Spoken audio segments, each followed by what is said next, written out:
The Lo-Fi Horror Guys Growing on Your Life, Season 14 is sponsored by Toxic Coffin. Toxic Coffin is two horror-loving dudes, Lance and Steven. They make horror and Halloween goods to explode your brain. Each shirt is curated with its own experience to make you stoked on your favorite movie or time of year. Follow Toxic Coffin at toxic_coffin on social medias or at their shop at toxiccoffin.com. Once again, at toxic_coffin or at their shop at toxiccoffin.com. All right, man. What is up, dude? How we doing, man? Can you hear me well with this now? Man, I can. Yeah, absolutely. Beautiful. Very good. Hey, Good to I see you again. appreciate it, man. Yeah, you as well. Thank you very much once again for taking the time here. I'm absolutely excited to dig into today's content today and talk some more with you about some drums here. Yeah, same here, man. Yeah, looking forward to it. Let's do this. All right, starting off, I wanted to kind of I wanted to start where we ended in our last conversation there. So we were digging through a lot of the stuff as far as what This Is Hell. This brings us to like the mid 2000s. We're digging into how you came about and met the guys in Stray from the Path, and how did this come about, you becoming a member of the band? Sure. So, from in the local Long Island scene, I was actually already friends with most of the members of Stray. They lived pretty close by, and we were all pretty close. So there came a time in my This Is Hell career where, This Is Hell was getting on some of the largest tours ever, right? Opening for some pretty large bands with Glassjaw and this and that, doing the Sounds of the Underground tour. And, they kind of got to a point in time where we had sort of plateaued a little bit, or, we would get on these larger tours and then come back to some of those cities, and the attendance wasn't necessarily larger because we were on that big support tour. It was just kind of, had become a little stagnant, and I mean, everyone in the band was young at the time, but I was the youngest by a couple of years. And I was like, you know what? I still got time to do something else. I want to do something else, right? So I had left This Is Hell and not really sure what I was going to do. I heard that this Long Island band, Envy on the Coast, was looking for a drummer, so I was interested in that maybe. But I had done a fill-in tour for Stray from the Path, like a last-minute thing. I learned their whole set in like 2 days, because Stray from the Path was going out with my side project, Soldiers, that Rick is in. Oh, and stuff. yeah. Yep. So we were doing a path together with, I think it was with that band Recon. And Tom from Stray called me up. Yeah. Tom from Stray called me up last minute like, dude, can you please fill in for drums? Because their current drummer was also a guitar player. So it was like, he's going to play guitar because they needed a second guitar player. That's really what it was. So if he plays guitar, you can play the drums. I filled in. And I loved it. And there was one time when I was over Drew's house, the singer of Stray, and he showed me one of the new songs they were writing for Stray. And I'm like, holy crap, man. Like, it was really cool stuff, something like I had never heard before. And I approached Tom one day. I had left This Is Hell, and I approached Tom. And this is a little unorthodox, but I was like, can I join your band? And and he was his eyes kind of lit up, I knew they were having some member problems and such. They had just got signed to Sumerian. They put out their only one record on Sumerian, and he was really down with it. They had a guitar player at the time who was a phenomenal guitar player, but he was a stay-at-home guy. So every single time they went on tour, they had to find like a fill-in guitar player. So I'm like, I'll just be your drummer. Let me do it, which is really unorthodox, right? Typically, dudes will get asked to be in a band, and I kind of just approach him, hey, can I be in your band? Even though they were a significantly smaller band than like This Is Hell at the time and stuff, I had so much faith in not only the dudes, that I like those guys a lot, but also the new stuff they were writing for that Make Your Own History album blew my mind. I'm like, I need to be a part of this. So that was it. Yeah, I joined up. Okay. So with that, was how much of that album was written, pre you coming into it, and then how much, did you contribute as far as, different ideas or maybe different ways that the songs ended up? I think they only maybe had one song written and kind of recorded loosely at the time. I don't really recall, this is in maybe 2009, right? So I had a very large part in the songwriting process for that. I'm not a guitar player by any means, but I feel what was cool about Stray is a lot of the lyrics were written by the entire band, which was kind of neat. We would delegate songs, and we would all come up with ideas, and we would kind of hash them out together. But yeah, I was a bit hands-on for that process. We wrote a lot of the songs in my mother's garage over here, in Long Island, and I was a pretty big part. Yeah. Sweet, nice. But I also, it's funny you asked that, because I was so jazzed up about the stuff they had been writing, and now you introduced me to the band. I'm like, shoot, I hope I don't, crap all over this. They got this really, they got this really cool thing going, and here I step in, to finish out the writing process, and luckily, I think I did pretty all right. So. Yeah. Oh, I mean, it was one of those things where I remember being introduced to a band with Make Your Own History, and then, listening to that and, being real excited and pulling up. And one day, I don't know where exactly it was, but I see all these, a couple other albums. I'm like, what the hell is this? I'm like, oh shit, they've been a band for a little bit. Yeah. So this wasn't, like the very first thing, but it was a different. Oh, you mean the prior stuff? Certainly. You mean the prior stuff? Yeah. Oh, yeah. I'll be totally honest with you. Besides the first album, they put out that album Villains that was on Snare. Villains. Yeah. That wasn't me, right? That was their other drummer. But prior to that, and I love all the guys in the band, but I hated the band. They would play like local Long Island shows, and I was just like not vibing on it really too much. I think they had a couple really cool songs, and I saw, especially going into like the Villains era of Stray, they kind of started to, they were less kooky and a little more serious, a little more of like a serious and I guess sincere edge to them, rather than like the kookiness of what they were prior. Right. And I think with the Villains era too, I think it was something where it started honing in on that energy that certainly poured into Make Your Own History, but was even more fine-tuned for sure. Absolutely. I guess more serious, taking it more serious, I guess is the only way you can really put it a little deeper in the meanings, and the songs were a little more aggressive, not just kooky. Yeah, that's yeah. So, yeah. So now I saw something that you guys did a little bit of a deep dive in your guys' van, and at one point you're mentioning plugging in the old iPod and just having specific listens. What were some things, maybe even on those long night drives, what were some things that were your go-to listens at those times? Yeah, I had to sit and think about that. You mentioned that question to me. I thought about it for a little bit, and I do remember specifics that I was listening to like that year. And it's only because of certain events that were going on in my life at the time. And I drove a ton in Stray, so I loved that band. Band of Horses was always like my go-to nighttime album. What is it? That Cease to Begin, or whichever. I don't remember. I love the Band of Horses record. Envy on the Coast, like I mentioned them. I was really getting into that band at the time. Misery Signals, always listened to a ton of them. I really liked that band One Republic. Kind of a popular band, Yeah. They had that song Apologize, it's too late to apologize. I thought that song was really good. Cursive was always a big one. I really liked Cursive. And Modern Life is War, that their record, was it Witness, the one with Dead Ramones on it? That was one of my favorite albums to listen to while driving. It just, especially because of Dead Ramones and the meaning behind it, always just got like on any crappy day where we're driving to Boise or something, I could put that on, and it gave me a little more urgency and good vibes on what it was doing and being out there. I love that record, but some stuff like that.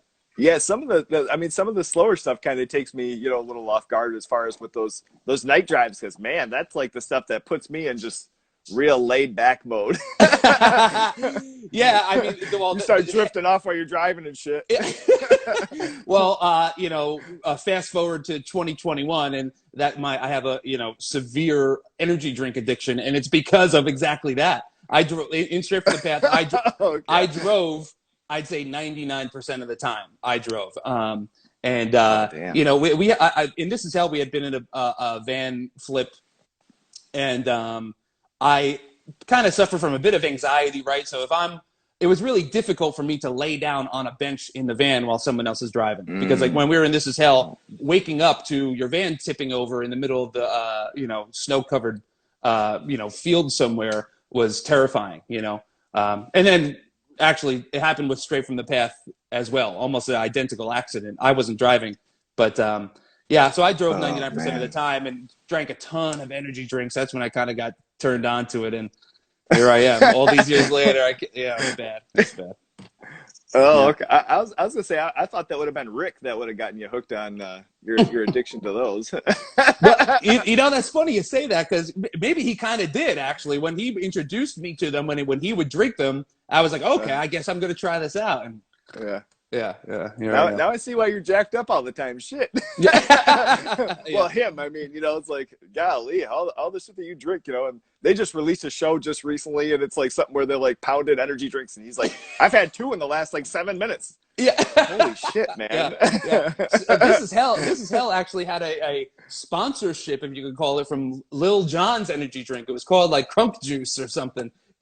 No shit. Yeah. I don't know how that came about, but so we had all these, Rick Jimenez would work out all the time on tour, and we had these cases of this Crunk energy drink, and that was I think maybe the first one I ever had was Lil Jon's Crunk Juice.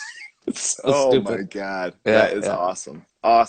And great advertising. A great advertisement for sure for that. That's fucking hilarious. I'm sure it still exists. Yeah, I'm sure they're still in business. I'm gonna have to check that out. Yeah. All right. So kind of going along those lines, and this is kind of a funny segue as far as you'd mentioned in a last interview with Stray, certain songs or breakdowns being based on rap beats or rap songs. What was the earliest memory of this coming up in topic, and like, let's just make the beat go by this? I can't think of a specific early memory, but just how that really came about. When you're in a band like Stray, right, or like Dillinger Escape Plan, for example, right, or Misery Signals, even a band that every song has 20 parts to it. You gotta get a little inventive, right? Like last time we spoke about using that, like the rhythm from a Ludacris song. Or, we've written breakdowns that were literal, I told you last time, like phone numbers, or like the first 4 digits of a phone number, where the numbers in the phone number were the stabs, 1, 2, 3, 1, 2, 1, whatever it is, and just see if it sounds good. So you kind of got to become a little inventive. And I've heard other bands do it too. Some, you got to be a little careful, right? I think I told you last time, the Ghost Inside has like a Mario Brothers breakdown, right? Right. So like, and I think they've gotten away with it for the most part, but you got to be a little careful. But yeah, I can't think of a specific example. It was just as soon as I joined that band, because there are so many parts to the songs. It was that kind of straight out of the gate. We would just try everything. Our jam time was just, let's try stuff. Something's gonna work, and maybe we can just steal a little bit of it and put it in this part. You need a lot of parts to write. You need a lot of parts to write a Stray record. It's like 100 parts. So. God dang, dear Lord. It's something along with those lines too. Just as far as your playing, certainly, it was a different technicality as far as it was more punky, fast, straight in your face with This Is Hell, and then the playing styles. Did you have different inspirations for going into this, as far as not I don't want to say different, I mean, because it wasn't different, but there was a different technicality to your playing with Stray from what you're doing with This Is Hell?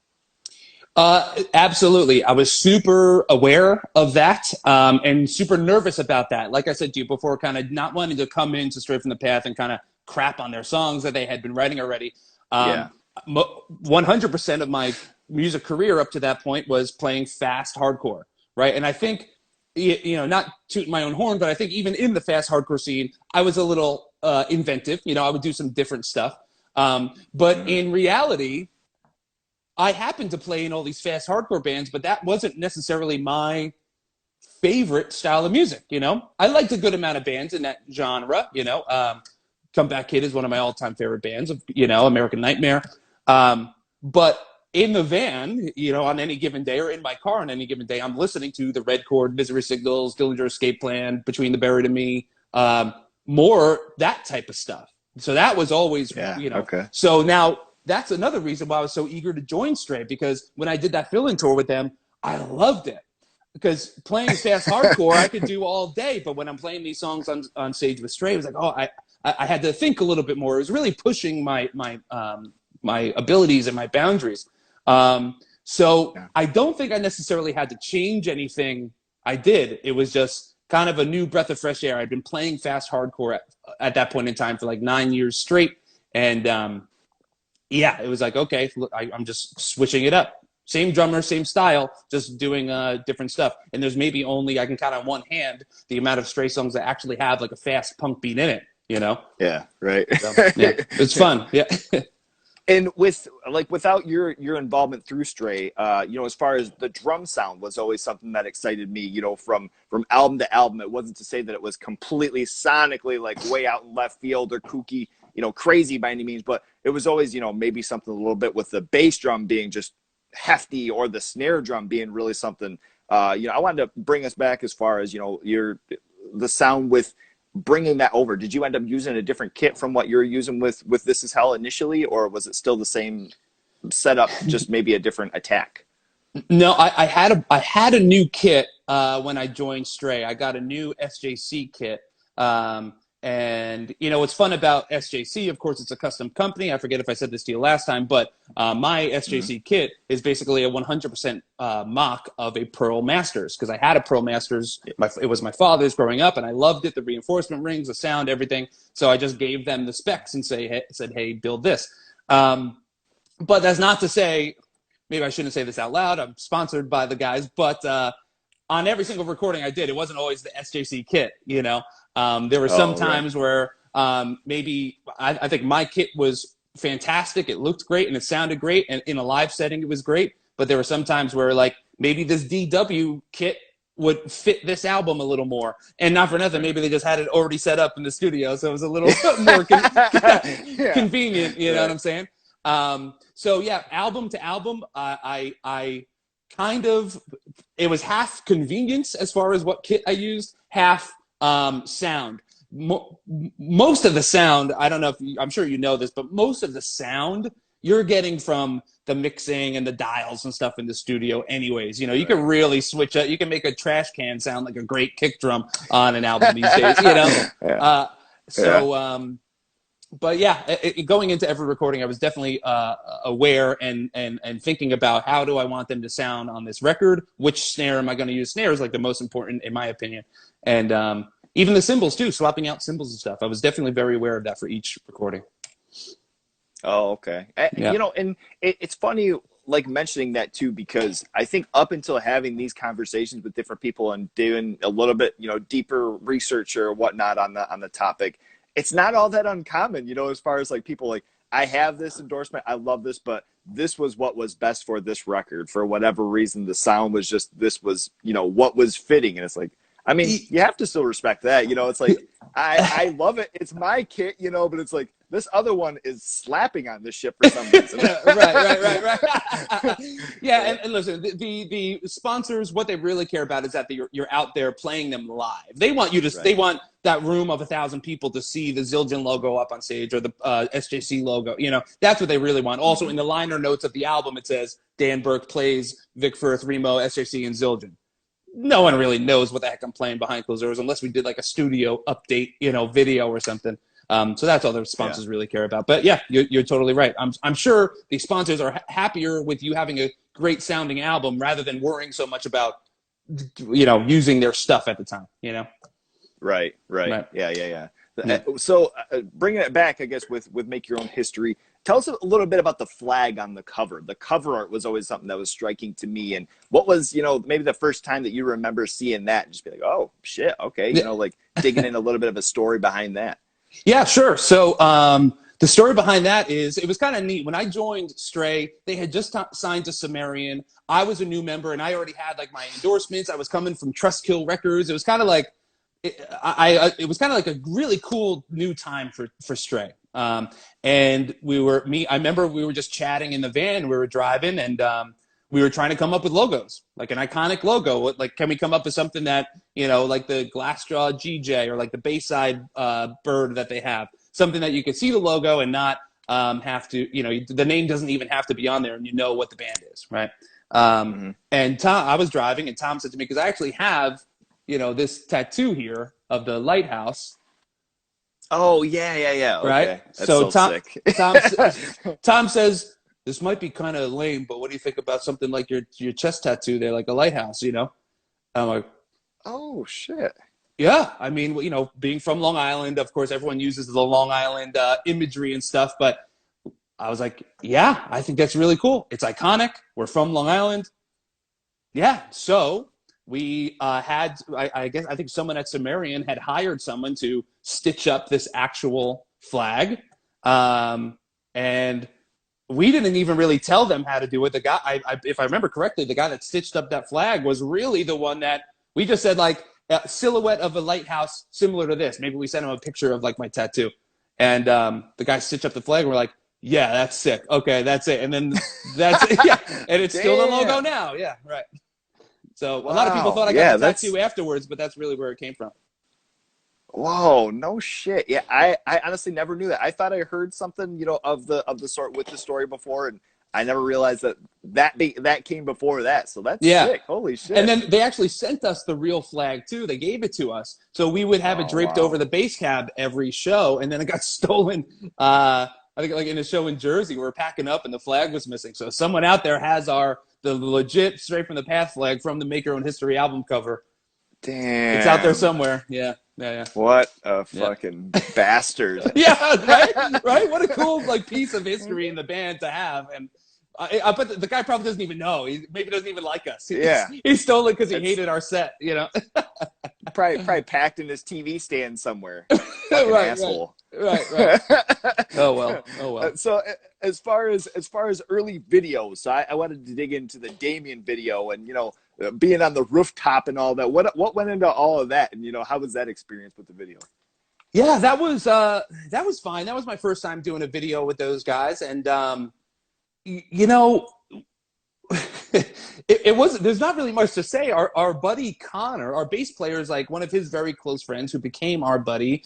His name was Connor. He, if I remember correctly, went to film school. And he's like, yeah, I can film something for you. And he somehow got them it was a parking garage, a multi-tier parking place there. I honestly don't remember where, maybe Virginia or something. I forget where the hell that even was. But he was just like, yeah, I got a spot. Dude, honestly, it was kind of funny being in that band, going from This Is Hell to them, because when we did the Polygraph Cheaters video, that was, we had a budget for that. It was kind of a big production with the dolly and everything. And and now we're up on this random parking garage with this young guy, Connor, who's going to film school. I'm like, oh man, I hope this looks good. Yeah, it was a little scary. But I think he did a great job. And we were always, with all of our videos, we kind of just had an idea and just kind of went with it. There wasn't a ton of thought process, Oh, okay. Yeah, was it like an operating parking garage? Like you had cars driving by and looking at you like, what the fuck are they doing? No.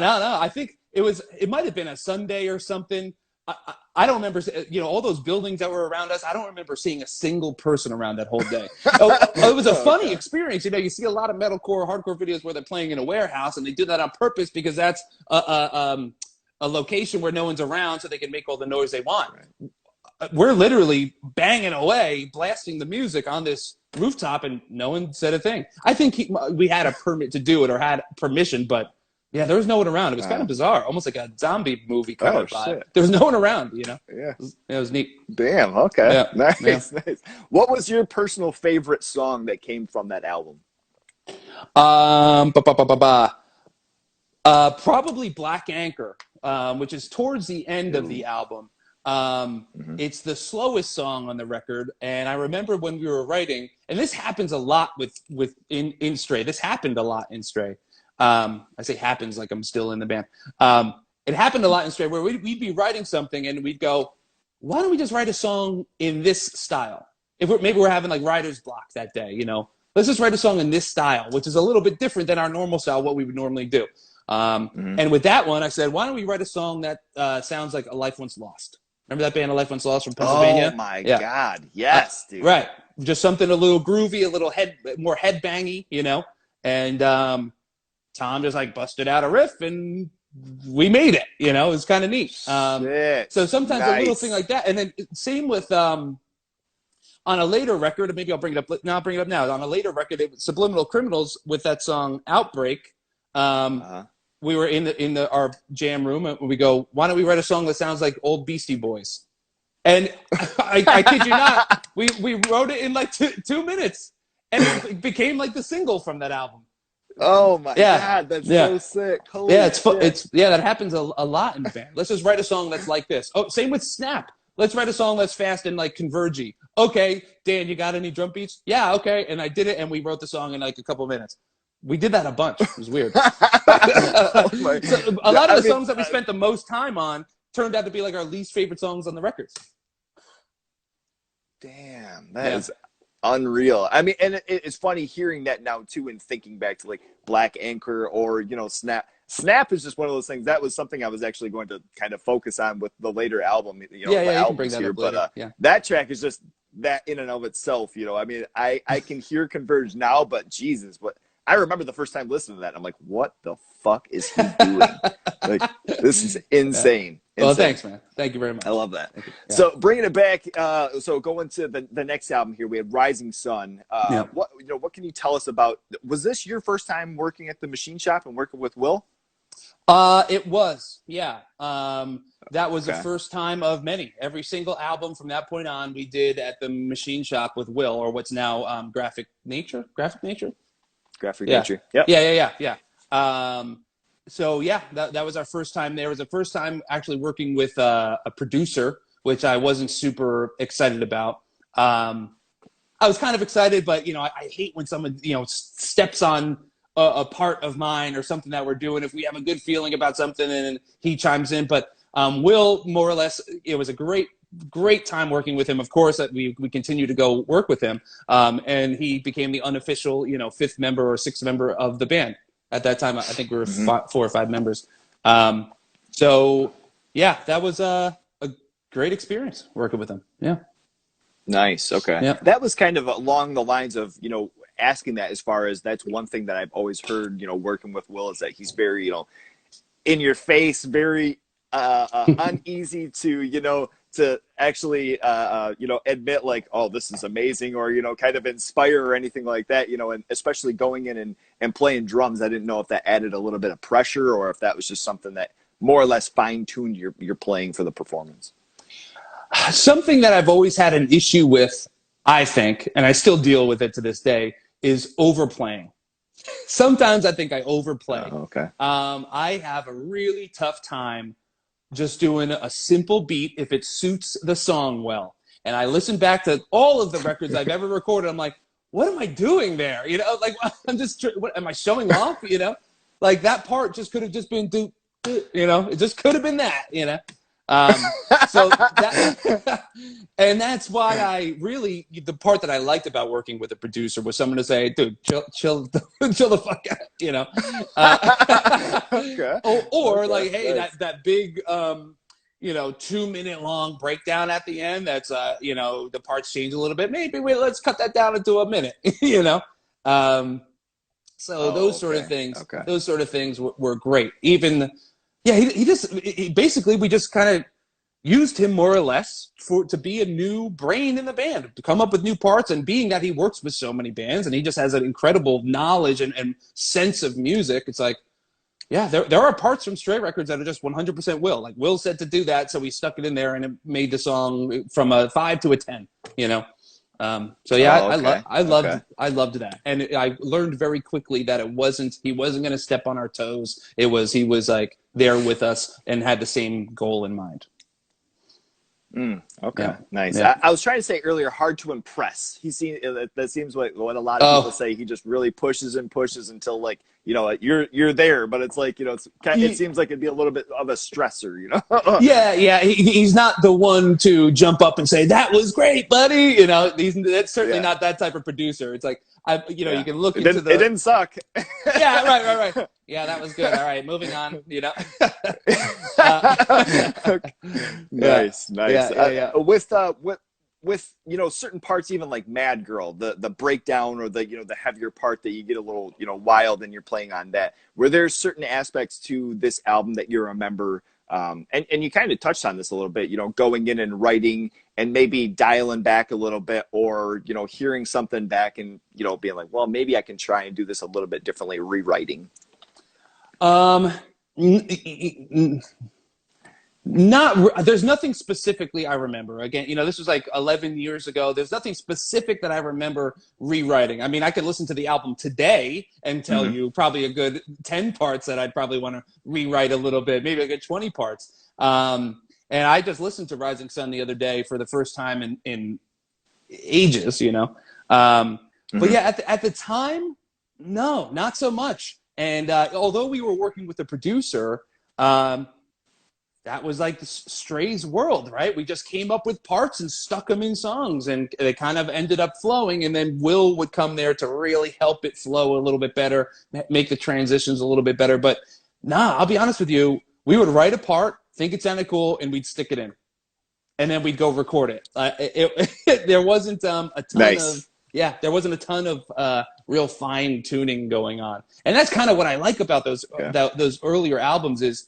They sound a bit chaotic. Maybe some stuff sounds a little silly or weird, where the 35-year-old Dan wouldn't have the cojones to go ahead and put that weird thing in the album.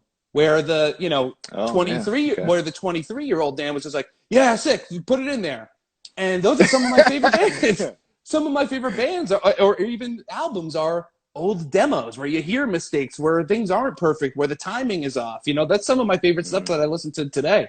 I mean, that's like punk and hardcore in a nutshell, right? And these days everything is so fine-tuned and manicured that you lose a little of that luster, in my opinion. So early Stray, we were not really fine-tuning much. We were just kind of winging it, Yeah. Okay. Yeah.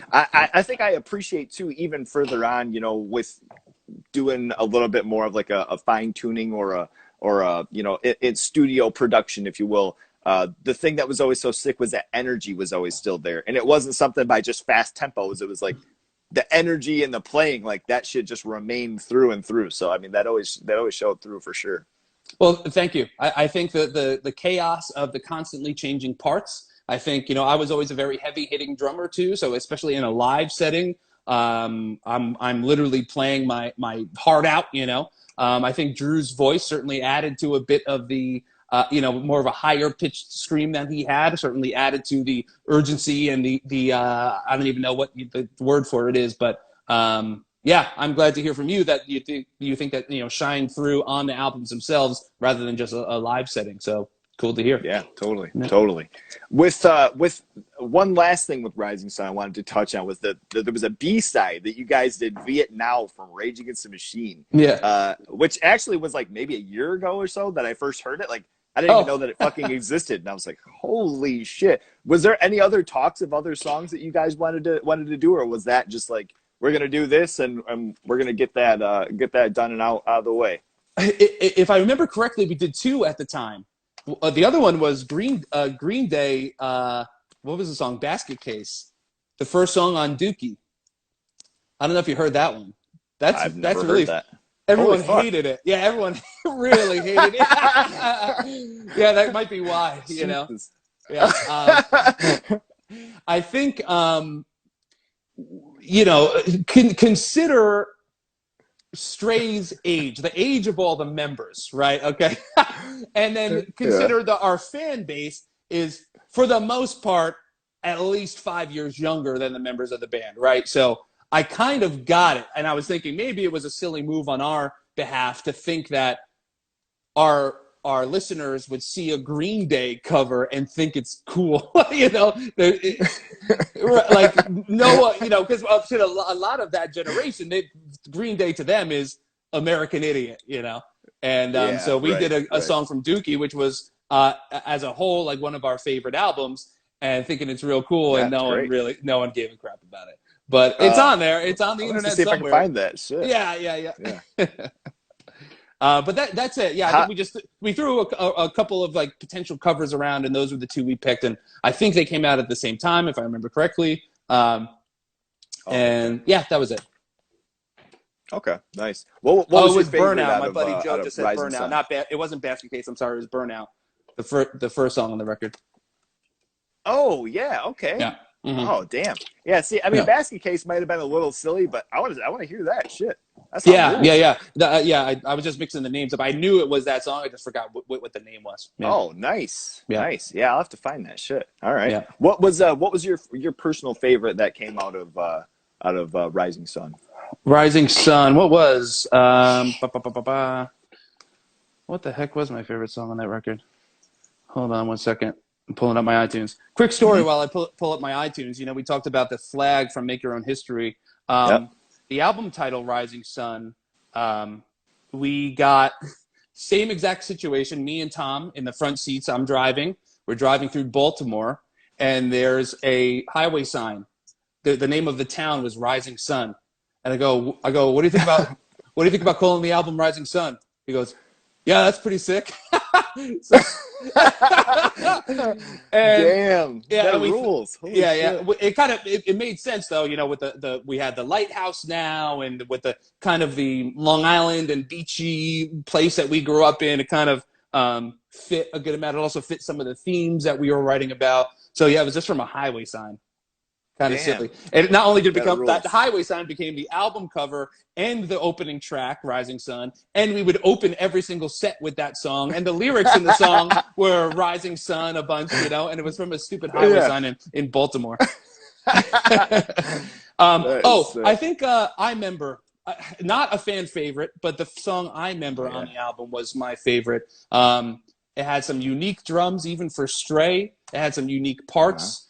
We were that song. We were touring with a bunch of bands at that point, and we really we prided ourselves on our I guess more like punk rock ethics, I guess, and more just we were like the dirty kids on tour, you know, like our van was a little yucky and we didn't have maybe the best equipment in the world, but we were touring with these bands that couldn't play their set without the MacBook, you know, or we're literally having crowd sing-along vocals being pumped through the PA. So it sounded like the whole room was singing along to their songs. It's so embarrassing, and it drove us nuts. Yeah. I mean, it was day one on this tour that we were doing, and I'm not going to call out the band, but it was day one on this tour, and they were like the second of the opening bands, and we were playing after them, and we're sitting backstage, and we hear these loud, you know, crowd vocals. We're like, oh shit, like I'm thinking the next month I'm gonna have to play after this, like everyone loves them, this is gonna suck. And I walk out stage and no one's moving a muscle in the crowd, and it was all getting pumped through the PA. It was super embarrassing. But yeah, so many bands were doing stuff like that, just really relying on fake stuff from a MacBook, and so that's kind of what that song was all about. And then I loved that we had that Attack interview at the end. There's a little clip where it's this dude that does interviews in Canada, and he was kind of poking fun at the Attack singer at the time, and I don't think he knew it, you know. They're like, what's your connection to the hardcore scene? And the kid's like, oh, so we're really heavy, and so we used the clip at the end, and I don't know, fun song. That's my favorite one. I love that. That's funny. Yeah, we certainly weren't a band to be kind of. I was saying we're never a band that was afraid to call people out on stuff or just kind of be ourselves, you know. Even sometimes on tour, we would have like bad vibes with some of the other bands because maybe it's because we're New Yorkers, but we were maybe bullies a little bit, you know. I mean, but like, I guess I don't know if I ever even knew that it was necessarily a thing to pump out, you know, like gang vocals like that. But I mean, if a band sees that the crowd's not reacting, do they still use that? Yeah, because you know, so it started with just having a click track. The drummers would play to clicks, and that's fine. You play to a click track, but then the technology became okay. So now if you instead of just having the click in your ears that you're playing along to, you can program whatever you want and plug that damn MacBook into the PA. So if it was like, it maybe started with just a click, then became electronic noises or whatever you wanted, maybe from the song, you know, things that you couldn't actually pull off live because you don't have a keyboardist, right? And then it turned into anything you want. I toured with a band one time where the bass player wasn't playing. 100% of the bass tracks for their like hour and a half set was through the PA. He was, you know, just strumming along. And I really, really like these guys, actually. So I saw it. I'm like, no fucking way. Is he really doing that? You know, but I really, really liked the guy and their band. So I was like, whatever, I get, you know, because he also sang in the band too. So maybe I give him a little credit because, you know, he wanted to make sure he was singing right and stuff. But Yeah, so you can do whatever you want these days, and a lot of bands were doing it, and we wrote a song about it because we didn't care. Yeah. Oh my God, I love it. All right, moving on to Anonymous. I wanted to touch on, as far as was there anything with this album that had changed as far as studio wise? As far when was it that you had like a custom snare, right? It had the flag on it and all that shit. Yeah. That was an SJC snare, but that was also it was a mock of the Pearl free floating snare. Okay, so okay. I don't know if you're familiar with those. Let me see if I have something here where I can let's use this candle as an example. Say this candle is a snare shell. Typically, the lugs, let me grab something here. The lugs are typically connected right butt up to the shell. With a the Pearl free floating snare, the lugs are floating off the side of it, and what's keeping them in place is the two rims are compressing them together onto the drum, so there's not a single lug touching it here. So you can get a significantly louder snare that way, a lot more resonance. I grew up with one. My father had one, so I asked SJC, "Can you make me that, please? Otherwise, I'm just going to use my Pearl one that I already own." Yeah. So they built me one. It was awesome, and that's the one that I used for the Anonymous record. What I tried to do with that Anonymous record, snare-wise, was I was huge into the drum sounds on that Glassjaw EP that had come out at the time, Our Color Green. The snare on that record just had, it was super cracky and had tons and tons of reverb. So I straight up just told Will, I want it to sound like that. Can we just make it sound like that? I'm going to crank the shit out of his head and just put a ton of reverb on it.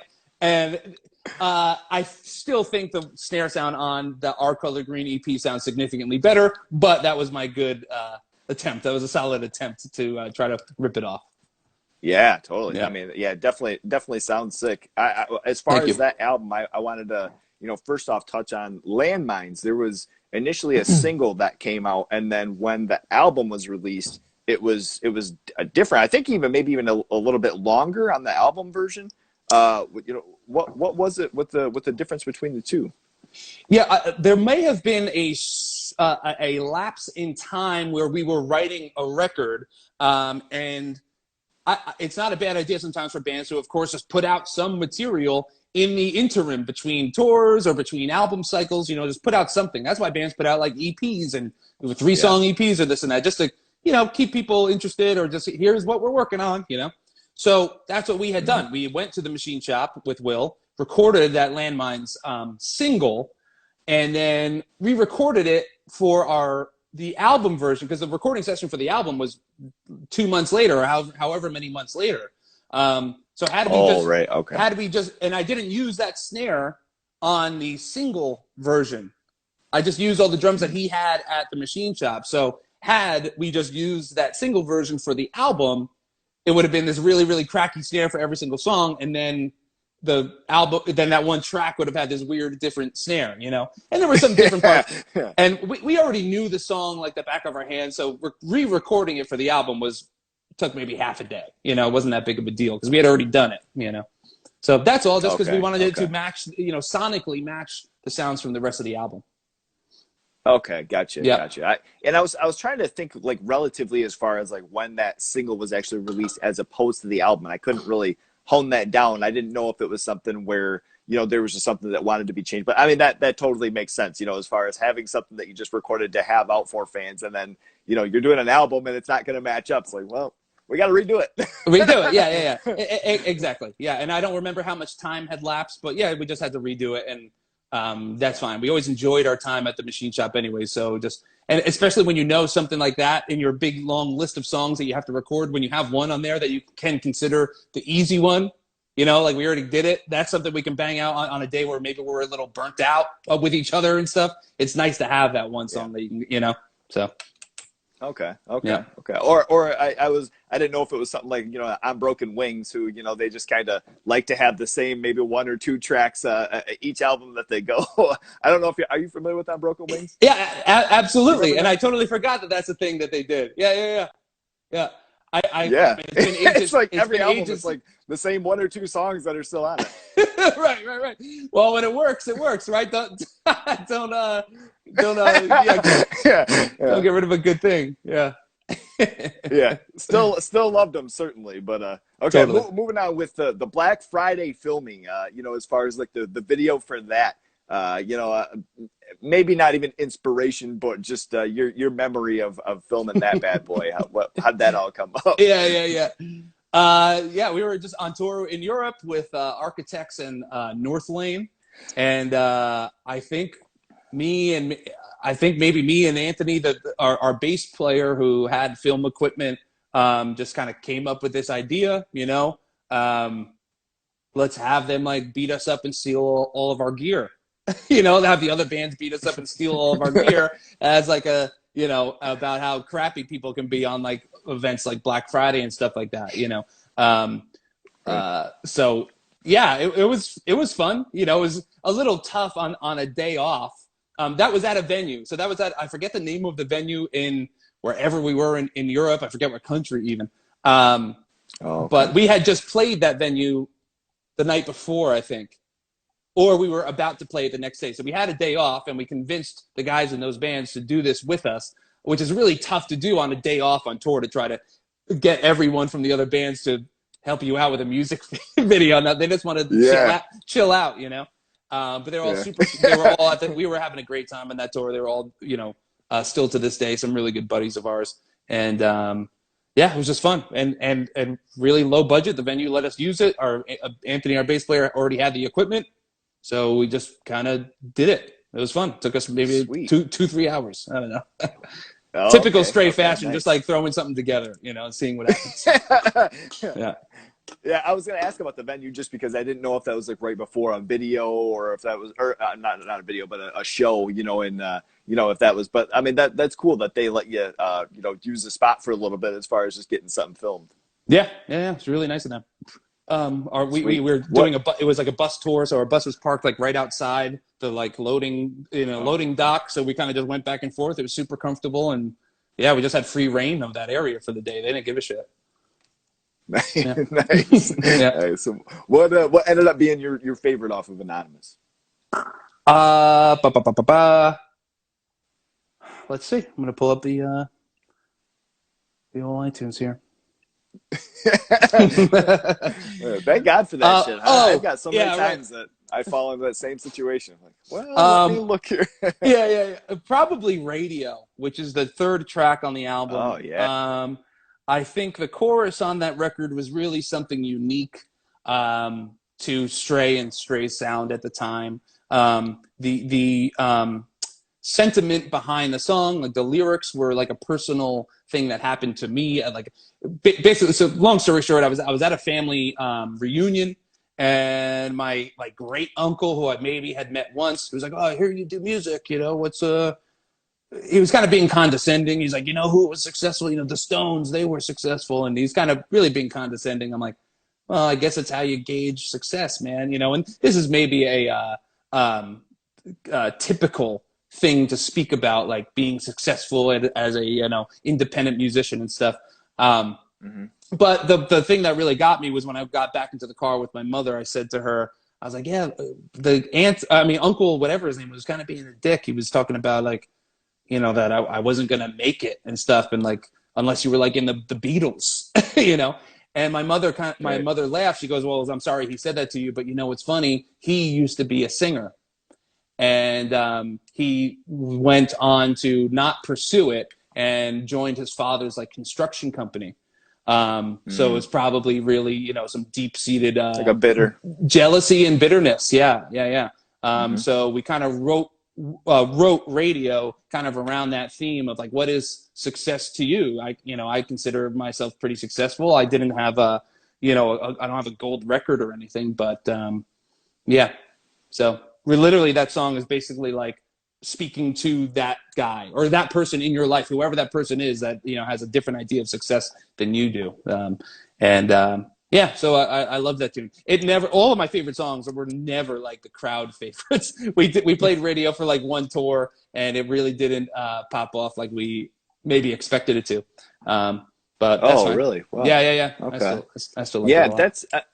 I mean, it's funny too with something that's such a personal story, you know, and so many times with music where that can resonate in so many different ways and so many different fashions that, you know, you might not even think of. But I mean, there's so many. That was certainly, I remember being a moment, you know, listening back and listening to the lyrics and different things. It's like, all right, that's you know, something deep seated, you know, and hearing that story, I mean, that's fucking awesome. That's great. Was there other tracks on that you had contributed lyrics or, you know, different themes to on Anonymous? On pretty much on every single record that I was on, there's at least like one song that I would have considered like my song, you know. Mitra was the one on Make Your Own History. The Escape Artist was the one on. Was that on this record? Oh yeah, right. No. Rising Sun. Yeah. And I'm not the best lyricist by any means, and all of the songs that I wrote typically were never really big hits with the kids.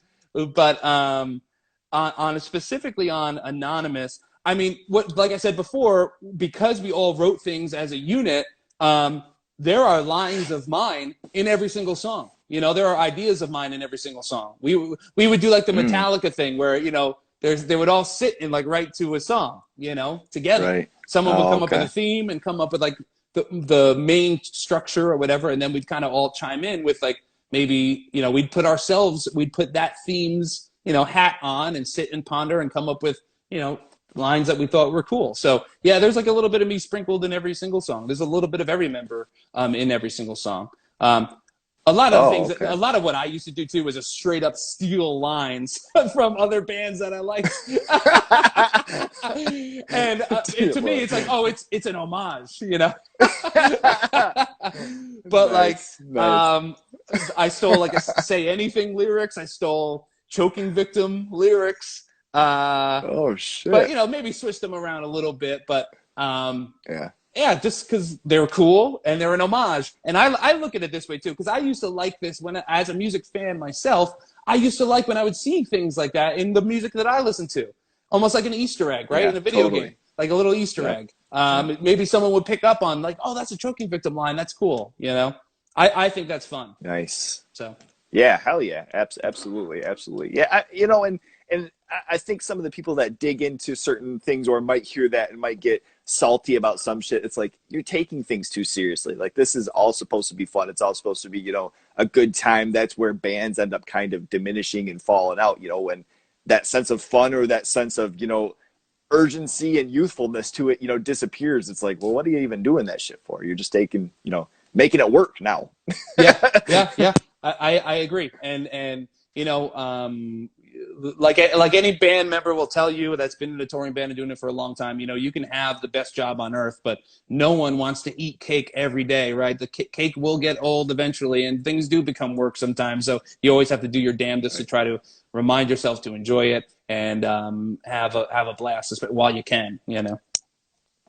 Yep, totally. So the last one with our stray topic, as far as with the old subliminal criminals, digging into that. Was this your same the floating snare that you had, your SJC that you used on this too? No. Okay. This one, it was very distinct on this album. I wanted to dig into that. Yeah. This one is a Pearl Vinnie Paul snare. I don't know if you're familiar with that one. Okay. It's 14 by 8, so it's deeper. It has like a snake skin like look to the shell. Sounds phenomenal, the thing. Especially in the room. Like on the recording, I might actually prefer the Anonymous snare, like my SJC snare. But in the room itself, when we did the Subliminal Criminals record, like that Vinnie Paul snare freaking ripped, man. It was super loud. It's like really, really cool sound. And what's funny is if you go ahead or maybe coincidentally you happen to listen to other bands that have recorded at the machine shop, that snare is all over all of them. Like I'm pretty sure there's like the Kublai Khan record has that exact snare. Like so, anytime you listen back to other bands that you may listen to that have recorded there, just be aware of it and listen for it. You'd be like, that sounds like the Subliminal Criminals snare. You know, it is. I promise you, it is. It's the same exact one. We're all using it. Nice. And it fits that style really well, heavy music style really well. Of course, it's Vinnie Paul's snare. It was more or less designed to fit some heavy music, right? But yeah, nice. That's what's up with the snare on that one.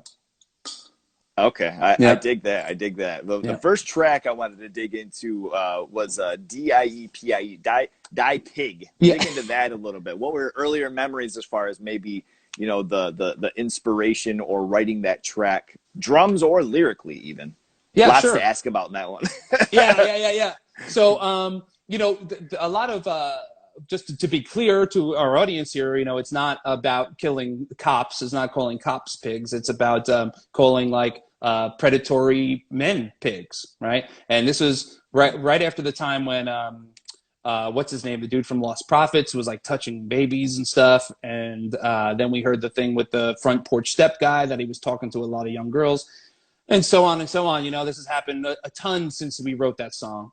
Right. So we were just like, screw it, in typical Stray fashion, a bunch of New Yorkers, let's just call people out by name and tell them we're going to beat them up. That's kind of what the song is. Literally, hey, you suck, you're gross, and we're going to beat you up. So that there's the part in the song like where I do those really fast tom things with the alternating tom and kick, that was something that was really tough to write because I always loved that beat and I would always try to throw it into anything I possibly could. Maybe made it a little too chaotic in retrospect, but whatever. That was Stray's thing. And around this time in Stray, we were becoming less chaotic musically and a little more streamlined, a little more, verse, chorus, breakdown, outro type of band, So sure. we were cognizant of that and always aware of like, okay, we do need to throw some chaos in here because that's why these people are listening to us in the first place. That's where they kind of started. So adding things like those kind of drum parts were like, even if it's maybe a little too chaotic, we're like here on a chaos meter for this record. We got to get, at least up to here somewhere. Push a little up, yeah. Yeah. What's funny? A real quick story about that particular song, and this was actually after I left the band. I went and saw Stray at they were on tour with Anti-Flag, and I heard that they were getting a lot of slack for that song. I'm like, what do you mean? Because at the end, they say they use the P word, P-U-S-S-Y, right? They say that you can't hide in your brick house, P-U-S-S-Y, right? I don't want to say it here, but And I guess these like super woke feminists were really pissed off about that. They were really pissed off that they were using the P-U-S-S-I word, like P-U-S-S-Y, as if it was really, I don't know. They were like really pissed off, and Stray was like, huh? We're like we're on your team here, Yeah. You can never wrong battle. Yeah. You can't really you'll never satisfy the woke mob, right? You can write a song about being on their team and wanting to stand up for women and stuff, and they'll still come after you because you said a bad word like that. It's freaking ridiculous. But oh my lord. Yeah. Anyways. Now you mentioned too, did you guys ever get flack as far as people thinking it was like an anti-police track by any means? I guess we already had plenty of anti-police tracks. So with that song in particular, so they knew what they were getting in for. But now I just remember it was like my brother's girlfriend at the time say when she heard the name of the song, she was like, "That's terrible," And I'm like, "No, it's not about police," Nor do I want death on anybody, really. Like, we wrote songs about anti-police brutality, where if police brutality is an issue, right, then of course we can write a song about it. But I'm not looking for anyone to die, right? So that's kind of why I wanted to just make that clear. It's about shitty dudes, not policemen. Yeah. Okay.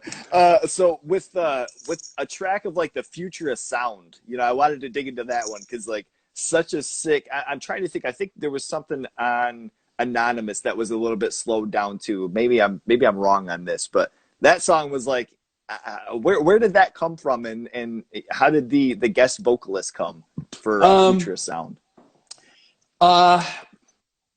Yeah, we kind of just wanted to have a slower, like hip hoppy track on there. We were a fan of Cody's And I don't remember really where that relationship started with him specifically. I don't remember where that relationship started, but mutual friends or acquaintances, whatever, we asked him to do it, and he was down.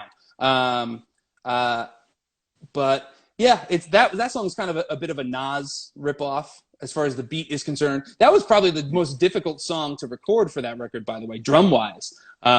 You know, a lot of people that aren't drummers they would assume the really fast and chaotic stuff is probably the most difficult to play, but try playing just straight in the pocket, kind of a shuffle beat for 3 minutes straight, you know, boom, you know, that's really tough. That was really tough to do. And to get clean and to get loud too, you know, when you're in a recording studio, you want to play kind of aggressively.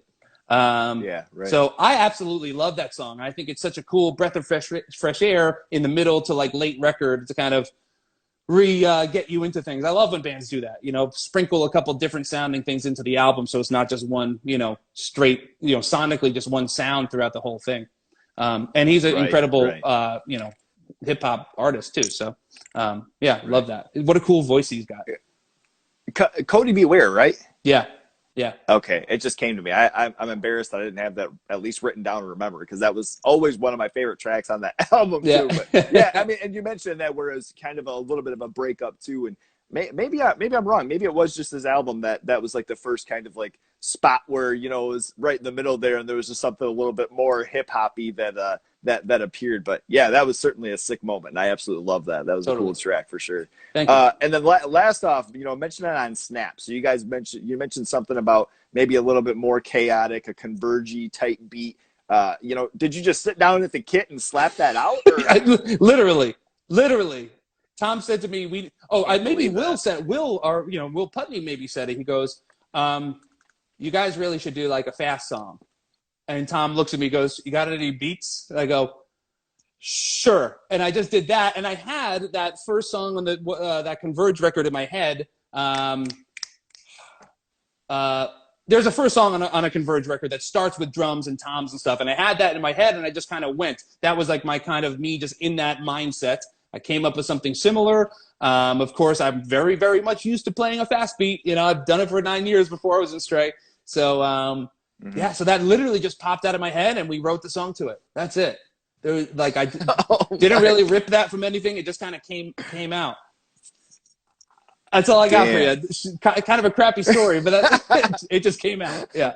That is wild. I mean, and seeing, you know, like different things, you know, and like Craig, he had like a video on that he had played, you know, done like a playthrough too. And then others that were like fans that were playing through it too. It's just like, boy, that's a tough go. You know, you gotta spend a little time for that. And you know, I guess that's something where different people have different niches, and different people have something where it's just in their mind, and you throw something like that out, or, you know, other things. But yeah, that was definitely in like the whole catalog. I'm like, holy shit, what is this guy doing? This is crazy. Well, thank you very much. I do appreciate that. And, you know, I'm not like a classically trained drummer or anything, really. I've never taken drum lessons or nothing. I just kind of played along to my favorite bands, and that's how I kind of taught myself, you know, just playing along to my favorite bands' albums. And I would go to local shows and just mimic everything that the guys are doing. Oh, that guy has a cool style. I'm going to start playing a little more like risky. That guy sets his drum kit up cool. I'm going to do that. Oh, that was a cool fill. I'm going to steal that and use it for my bands, you know. I'm really just like a mishmash of every band that I like. That's it, you know, my drumming style. Yeah, right. So when something like that just comes out of me, that at the beginning of Snap, it's like, you know, I didn't note take that. I didn't like get it from another song. It was just like that just kind of came out. I have this big Rolodex in my head of things I can do, and that just kind of happened to come out there. Yeah. Dear Lord. Yeah. Crazy. I'm just thinking about now too, from like the times that I saw you guys live and playing. Did you slow down certain breakdowns playing live? Was that like a cognitive thing? Yeah. I mean, that was part of us being that, you know, more of a like a punk rocky kind of hardcore, not you like your typical band trying to sound their best with a laptop and having a click track. That's what I'm getting at. Yeah, my tempos were kind of crappy. Tempos were kind of crappy, and I listened back to live videos. I'm like, holy moly, I'm playing fast. That's really too fast. But I think in a live setting, when you're in a hot, sweaty club, I think that's fun. You know, some parts were a little faster. Hell yeah, I slowed down breakdowns if the crowd was into it. Fuck yeah, I did. Absolutely. Okay. And that was something I was aware of. It was just like, yeah, I'm going slower on this one. keep up, you know. Yeah, it's certainly not, not a diss whatsoever. I was just thinking about, there was like, I don't know if I saw you guys probably 4 or 5 times throughout the time that you were with the band, for sure. And that was always something where I'm like, are they doing that on purpose? Like, because it makes it heavier live. Yeah. It's certainly not a diss. It makes it, where it's like you have this really fast part, and then the, like a breakdown or a heavier part comes, and it's slowed down a little bit. It's just like, oh boy, and being in the crowd, especially, you're like, oh shit, here it comes again. You're the only one that's ever mentioned that to me. Yeah, you're the only one that's ever mentioned that to me, and I'm glad someone like noticed. And I didn't take it as a diss whatsoever. I'm glad you did, and I think if I was a listener, I appreciate this. Like, this is real. This is in the moment. This isn't exactly. pre thought out or whatever. It's like that dude's just vibing right now. I don't think I ever played a single Stray song live the same any 2 times. I was always switching up fills. I was always maybe playing parts a little slower or faster, There were some times where I would do really wacky things, and Tom would look at me like, what the hell was that? And I'd be like, that was cool, right? I don't know. So maybe throwing them off a little too much, but yeah, certainly was aware of that. Some days it was just because I didn't have a perfect internal metronome. Other days it was because I just was feeling the room, Yeah. Wow. And that's so sick. I think from being a young music fan and being, and certainly looking at drummers and thinking, oh, every set has to be the same. And every time that you play a song, you can't stray off a little bit, I guess, stray from the path, so to speak, from what it's supposed to be. And that was always something that was really fun from hearing you guys playing, was that it was a little bit of a different experience, even hearing, Damien, or hearing earlier songs that I might have heard a few times. It's like, this is cool, or even going back to you mentioning like the whole sound of Dave Matthews and like listening to those goofy bastards, like each time you hear, some of their live stuff, it's something different, It absolutely is. It absolutely is. Like, if I wanted to listen to something that was perfectly manicured and everything, I would go and put on, I don't know, whatever, you get what I'm saying. If I wanted to listen to hardcore or go see a hardcore show, I expect it to be messy and fun and dangerous and different. Yeah, that's all. Yeah, for sure. We're just hitting on an hour. Did you need to cut this? I don't want to keep you over a bunch of time. No, I'm cool, man. I'm cool. If you wanted to keep going, it's up to you. Okay, sweet. This last thing here I wanted to dig into. So from Stray, yourself and Drew, was there anybody else from Stray that ended up playing with Afterparty? No, there wasn't. Okay. How does this project come about? Yeah, definitely something different. Yeah. So we actually started Afterparty before I left Stray. Afterparty was already a thing. Right. Okay. Can I use this moment to kind of squash a quick rumor? Totally. So when I left Stray and I quit touring altogether, I had a bunch of people thinking that I left Stray to do Afterparty. Like me and Drew were gonna try to turn Afterparty into our new big pop band or something, which wasn't the case at all. Basically, after touring for 13 years, a lot of things were going on at home, right? Where with properties and the family and deaths in the family and this and that, it was like I just couldn't tour for 7 months out of the year anymore. That was it, and it was things that happened very suddenly that forced my hand, more or less, right? So yeah, that was just like, it was a very, very quick realization, like, oh, I can't tour anymore. Wow. That was a big thing. It was a big thing. A lot of responsibilities at home. What's up, Brian? How we doing, buddy? Haven't seen him in a while. But yeah, that was kind of it. But if people were like, oh, you left Stray to do Afterparty? What are you, yeah. So just wanted to squash that real quick while we're here. That was not the case at all. In fact, I was really, really grateful that I had an outlet like Afterparty after I had to quit my band. Like Stray was as big as we ever were when I left the band, and doing 13 years in music, just to leave the band when you're actually making some good money and you're touring and doing the biggest shows you've ever played is like, that was heartbreaking, So no, I certainly didn't leave Stray to play an Afterparty. But anyway, so Afterparty, Drew had kind of started Afterparty with a couple of our local buddies here, Joe Reichel, Joe Mattia, and Frank Lodesino. Okay, some close buddies. They had played in bands back when they were all in high school together, and they asked if I would do it with them. So it was really just a side project, and all of those guys were real big into like more of the pop punk scene, like the NoFX, the Bad Religion, the Pennywise. Like they all grew up in more of that sort of scene. Not really my style so much, but I do like a lot of the more current pop punk. I like Starting Line, and I like, well, I say current, but I really mean like early 2000s. But bands like the Starting Line. I'm like a huge Third Eye Blind fan. They're not pop punk at all, but bands in that vein. And so that's really, we were all big 1975 fans, which is a very big band right now. So we just started doing that, and it was really fun playing a different style of music where I can still be creative. I can still play cool fills, come up with cool beats and stuff, but, just totally different style of music.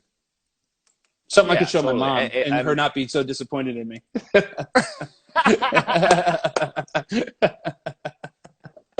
Yeah. Oh my god. Yeah. I mean, was that the case? Like album after album with Stray, where I gotta grab a water over here. That's good.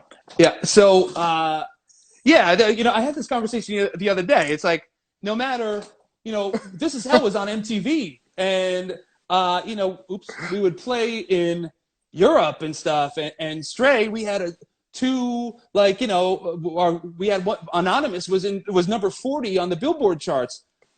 Yeah. You think my mom gave a shit? No, I love her so much. It's just that, and I get it.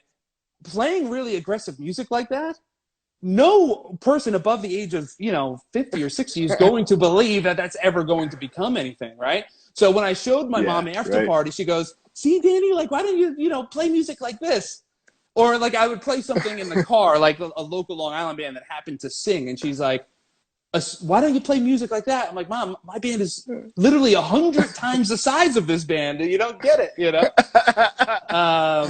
But I don't blame that generation at all, trying to listen to Stray from the Path and understand it, or think that it's going to be anything that people would actually pay to come see. They don't get it, and that's fine. Oh man, that is hilarious. God, that's funny. So now, as far as what were initial sit downs and the writing process for Afterparty and how that that started becoming a thing? Did you guys take some time writing before? Because you have EP and then an album, right? Or is it we have two EPs. Yeah, they're kind of long EPs. I think there may be like 8 tracks on each of them. So borderline full lengths. But like here at my house, dude, I have a jam shed that I more or less built. It was an old dilapidated shed that I blew out a wall, soundproofed the whole thing. I'll show you it. Maybe you can see it from here. But oh, sick. Yeah, this big old shed back there. Can you see it? Yeah. Oh yeah. Okay. Yeah. Damn. And so that's like fully soundproofed, and we would lock ourselves in there and just write some tunes. Like they had maybe 1 or 2 already written. I don't really remember, but the writing process is very similar to any other band I've ever been in, except it was a totally different style of music. And where they're doing guitar solos, and it's just a little nicer. I don't know. Still some deep songs and still some like heavier lyrical content and stuff, and still even some like parts where I'm playing really aggressively, but just what a different vibe altogether. Totally. Yeah. And playing, I'll tell you what, here's the best thing. Sorry to cut you off, but playing in a band with 3 dudes that have never toured before and were just really fresh and eager to be in a band with, even like with me and Drew, and again, not tooting our own horns or anything, but like we were guys that went out there and toured forever, and these 3 dudes hadn't done that. They have jobs and families and stuff, normal, cool shit. Right. And so they were just to see how eager they were and excited they were to just do this was really nice for me, because when I left touring Stray, one of my best friends, Rick, gave me the best advice ever, because I was really bent out of shape when I knew I had to quit Stray. And I spent a lot of mental energy like, what the hell am I going to do? I've been doing this since I was 16. And my best friend Rick, who doesn't play music at all, he's not even involved in music, but he goes, "Well, dude, you don't have to quit playing music. You're just quitting touring." I'm like, "You're a genius. You are a freaking genius." Because I'm thinking the second I leave touring, I'm hanging up my drumsticks forever. And he's like, "No, that's not the case. You'll still play music, play after-party shows around here if you want to, or jam with the guys." I'm like, "Holy crap. I didn't even think about it that way." So yeah, it was really refreshing. It was no longer a job. I was playing with a bunch of dudes that had never toured before and were just like excited to play, you know? And yeah, we could practice and have a couple drinks together. And it wasn't like, "Oh, the song better be good because we need to top the last record." It wasn't like that anymore. It was just like, let's write some tunes for fun. And I love that. Yeah. Okay. Yeah. Nice. Have you guys had anything, in talks as far as past this whole pandemic and things clearing up a little bit? Has there been anything musically coming up? Unfortunately, no. I hate to say it. Drew just recently moved to Paris. Or not Paris. He's in France. Yeah, that's what I heard. Yeah, I don't know where in France. He's in France. So, yeah, like me and the other 3 members of Afterparty all literally live within like a 1-mile radius of each other. And Drew is across the pond there. So he comes back. Yeah, he comes back to visit pretty often, but it's like, what are you really going to get done if he's here for a month? You know, it's difficult, and it's not like, and we put out those 2 EPs, and yeah, it was really fun. Like, it didn't really turn into much, and I'm okay with that. I didn't really anticipate it turning into much. It was really just for fun for us to do. We played a couple local shows, Paris suburbs. But yeah, it might as well be Narnia. That's what Ryan said. Dear Lord. Yeah. Yeah. Good. And that's it's certainly one thing where even out of touring for so long and then having something, like that's a project, to do something fun, but you also have videos that you've been doing covers on YouTube as well and doing different things. Has that kind of brought on different challenges as far as even, I'm trying to think, the one No Doubt, right? Yeah. You did a No Doubt song. Yeah. Okay. So, I mean, even having songs like that, did that push you, even over all the years of playing? Have there been certain things out of learning different tracks like that, add a couple of tools in the old belt? Yeah, a little bit. When you play along to different styles of music, you're doing a beat that you never wouldn't normally do. I mean, No Doubt isn't necessarily too far off from what is really in my repertoire, right? But yeah, just getting a song like that down perfectly is difficult to do, and it's a lot of fun. I just bought one of those Yamaha EAD 10 microphones. I'm not sure if you've ever heard of it. Oh, but okay. It clips onto the kick drum, and it picks up everything and makes everything sound really good. A lot of it is like triggered, but it's so much fun to play with. I haven't gotten a chance to record anything really with it yet, but sweet. I do intend to. It's phenomenal. It's only $550. And they were all sold out because of COVID. A lot of these home drummers were scooping them up. So it took a little while to get to me, but I strongly recommend it if anyone wants to check out something like that. It comes with an app that you can record like with that quality. It's super cool. So yeah, I will be doing a lot more of those. And I do, when I go into the shed and just play by myself, I do try to pick songs that I think are going to be challenging to me. I don't want to just come out of there sweating just to get the workout. I want to maybe have learned something new, every time I come out of there, So, sweet. Yeah, I'm not going to go sit in there and play Stray songs, Oh my God. Yeah. Well, I mean, that's cool. That's cool. And honestly, I mean, this has been so awesome. I obviously loved talking This Is Hell, and that it was just one of those things where I had the idea of talking Stray to, because, that's honestly one of the hardcore bands that I've seen the most. My one buddy and I, we went and saw you guys probably 4 or 5 times, and it was cool. Always, a really cool thing. And it was fun seeing you guys in different transitions of other, newer albums and kind of playing. So, yeah, I mean, this has been awesome and has been great, man. I have one finale, fun question here for you. Sure. I wanted to ask as far as, if you had to bring it back to the streets in a sense, all right? You had to bring it back, and you had a cassette tape that you were selling that was $5, 5 songs, 5 bands, and it had a Stray from the Path song. What other 4 bands would you include on this cassette tape? Any band? One Stray song with any other bands on it that you choose. And I had to sell it. Well, Are we thinking what's actually going to sell, or are we thinking what do I like? Because those are two different things. Yeah, let's say what you like. Yeah, You yeah. end up I on figured tour that's where somehow, and you're slinging some cassette tapes. You know what I'm saying? Right. I'm there's two bands. I might be kind of changing the question a little bit, but there's two bands I heard about in the past 2 weeks that I am absolutely in love with. And it's been a while. It's been years since I've had like that new band that I really love and I can't stop listening to. One is this band called Sleep Token. They're from the UK. I don't know if you've heard of them. They're really funky. Joe said it would be 5 Drake songs. Okay. That's probably true too.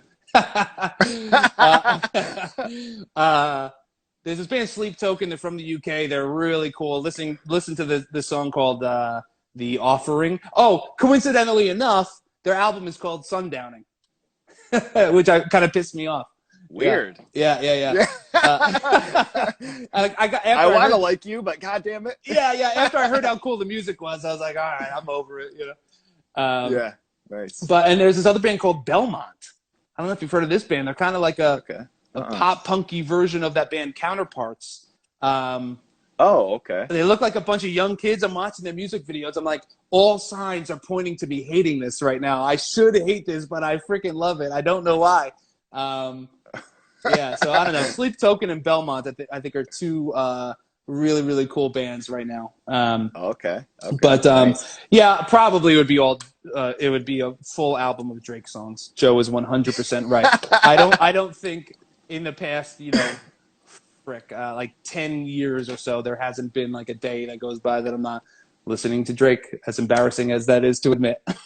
Man, well, I mean, doing a drum Drake cover. There you go. There's your next one. I've attempted, but they're never good enough. I don't release nice. them. Yeah, I don't release them. Okay. Yeah. Okay. Yeah. I'll give it another go, though. Yeah.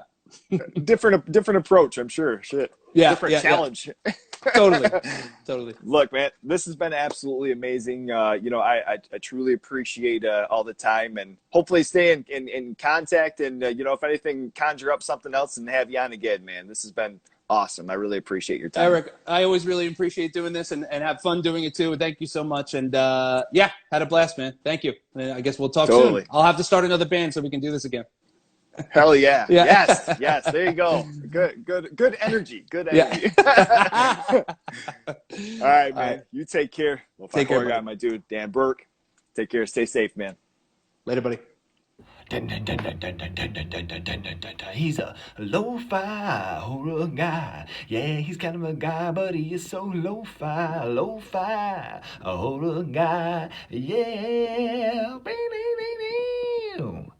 Lo-fi horror guy has been recorded in front of a live studio audience.